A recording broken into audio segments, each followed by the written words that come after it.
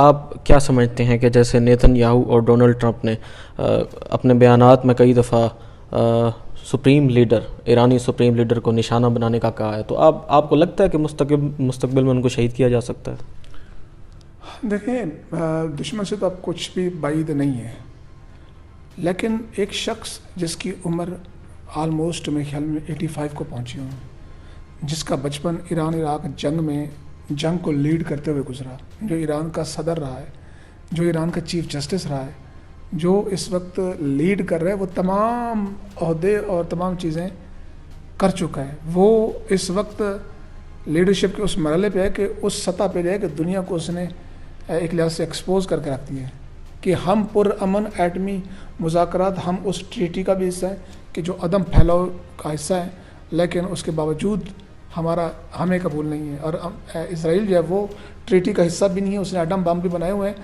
اور وہ چودھری کہتا ہے کہ آپ نہیں بنا سکتے، حالانکہ ہم بنا بھی نہیں رہے.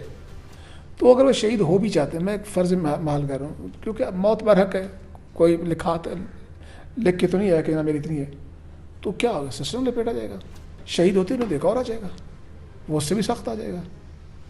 تو یہ دھونس دھمکی اور یہ اس طرح کی بدماشی، اس سے مسائل حل نہیں ہوں گے. نہ ویتنام میں آپ کر سکے، نہ آپ افغانستان میں کر سکے، نہ آپ عراق میں کر سکے. تحریک انصاف کے حوالے سے تھوڑا سا بتائیے گا کہ مخصوص نشستوں کا کیس چل رہا ہے، تو اس کی سماعت تھی پہلے کل، تو اب وہ بھی ملتوی کر دی گئی ہے. آپ کیا سمجھتے ہیں کہ سر اس کیس کا کیا رزلٹ نکلے گا؟ رزلٹ سب کو پتہ ہے، پورے پاکستان کو پتہ ہے. اب جا کے سروے کر لیں، اب لوگوں سے پوچھ لیں، ان کو پتہ ہے، ان کے ججز کو دیکھ کے بتاتے ہیں کہ جناب کیا رزلٹ آئے گا. نہیں ملیں گی. زیادہ سے زیادہ اگر مل بھی گئی نا، وہ جو 39 پی ٹی آئی کے ارکان تھے ان میں سے شاید مل جائیں. یہ بھی میرا حسن ظن ہے، جسے کہتے ہیں نا کہ اچھا، ایک میں پازیٹیو سوچ رہا ہوں لیکن لگ نہیں رہا. سر آپ سمجھتے ہیں کہ اس وقت پاکستانی عدالتوں کا جو نظام ہے وہ مفلوج ہو چکا ہے؟ میں کیا سمجھتا ہوں، کہتے ہیں نا action speak louder than words. سب کچھ نظر نہیں آ رہا آپ کو. 5 ججز خط لکھتے ہیں، کوئی فیصلہ نہیں ہوتا. 5 ججز درخواست ڈالتے ہیں، اس کا بھی فیصلہ ان کے خلاف چاہتا ہے. تو سسٹم تو وہ نون لیگ کی باندھی بن گئی ہے. وہ کہتے تھے نا کہ پہلے وکیل کرتے تھے، پھر جج انہوں نے کر دیا، اب پوری انہوں نے عدالت نظام مینیج کر لیے. تو ابھی عدالتیں، یہ تو بہت بڑی تبدیلی ہے. جو قوم سو گئی ہے نا، اس کو اس کی قیمت چکانی پڑے گی. سر بہت بڑا سوال ہے اس وقت جو پورے ملک میں پوچھا جاتا ہے کہ عمران خان صاحب کب رہا ہو رہے ہیں؟ کسی کو نہیں پتہ، تو اللہ کو ہی پتہ ہے یا پھر حافظ صاحب کو پتہ ہے. ہاں، پر میں کیا جانتا ہوں، وہی سارے کیسز سیاسی ہیں. کوئی کیس آپ کو لگتا ہے کہ جینون ہے جس کا ٹرائل ہو رہا ہو، جہاں پر سماعت لگوانے کے لیے، سماعت مقرر کرنے کے لیے آپ کو درخواستیں فائل کرنی پڑے، عدالت کے باہر احتجاج کرنا پڑے، M N As M P As کو آنا پڑے. تو اگر سیاسی کیسز عدالتوں نے حل کرنے ہوتے میں شاید بتا سکتا ہے سوال کا جواب، لیکن کیونکہ یہ کرنا نہیں ہے تو کرنا کسی اور نے ہے، تو یہ ان کی ثوابدید پر ہے. چلیں سر، آخر میں یہ بتائیے گا کہ ہم آپ کو دیکھتے رہتے ہیں، سنتے رہتے ہیں اور آپ کو فالو بھی کرتے ہیں، اور آپ بڑی بے باکی سے بات کرتے ہیں. کبھی سر آپ کی گاڑی پہ حملہ ہو جاتا ہے، گاڑی کے شیشے توڑے جاتے ہیں، کبھی سنیچنگ ہو جاتی ہے. سر آپ کا کوئی انڈر ورلڈ سے تو کانٹیکٹ نہیں ہے؟ انڈر ورلڈ سے کیا کہہ سکتے ہیں؟ بس یہی ہے کہ یہی جو ہم بولتے ہیں وہ برداشت نہیں ہو پاتا. ہم سچ دکھاتے ہیں، ہم آئینہ دکھاتے ہیں، ہم بتاتے ہیں کہ یہ آپ کے چہرے پہ داغ ہیں، اس کو صاف کر لیں، لیکن وہ داغ صاف نہیں کرتے، وہ آئینے کو توڑنے کی کوشش کرتے ہیں. یہی اس کی قیمت ہے. کوئی بات نہیں، 60-70 ہزار روپے لگ گیا ہے تو چلیں، ہمیں خاموش نہیں کرا سکتے ہیں. جو سچ ہے وہ ہمیشہ کل بھی بیان کیا تھا، آج بھی بیان کریں گے. لیکن دکھ ہوتا ہے، افسوس ہوتا ہے کہ ہمیں اس ملک میں، یعنی کہ جن کا کام، آپ کا کام کچھ اور ہے، میرا کام کچھ اور ہے. میں اگر آئین اور قانون کے خلاف کام کر رہا ہوں تو آپ کے پاس عدالتیں بھی، آپ کے پاس ادارے بھی ہیں، آپ کے پاس، آپ مجھے، اب تو پیکا قانون آ چکا ہے، آپ میرے خلاف کریں نا کیس فائل. لیکن یہ حملہ، یہ بہت چھوٹی حرکتیں ہیں. افسوس ہوتا ہے سن کے، دیکھ کے. سر آخر میں ہمارے ویورز، خبر دنیا کے ناظرین کو کیا پیغام دینا چاہیں؟ سر کیا پیغام ہے؟ جڑے رہیں بس. اچھے تجزیے تبصرات کے لیے آپ ان کے لیے اچھا مٹیریل دیں ان کو، اور وہ آپ کو سنیں اور آپ کو فارورڈ کریں اور آپ کو فالو کریں. بس یہی کہیں گے. یہی ہوتا ہے کہ آپ سچ سننے والوں کو فالو کریں جو خواہ مخواہ کا قیاس پیدا کرتے ہیں لیکن خبر ہوتی نہیں. اب میں بھی یہاں پر عمران خان کی رہائی کی خبر کی تاریخ دیتا اور آپ اس کی سرخی لگا لیں. ایٹ دا اینڈ کیا ہونا ہے؟ آپ کا ویور مایوس ہو جاتا ہے. لہٰذا ویور کے ساتھ جو ہے وہ سچائی کے ساتھ پیش ہے. انشاءاللہ یہ دوست آپ کو سپورٹ کریں گے. بہت شکریہ سر.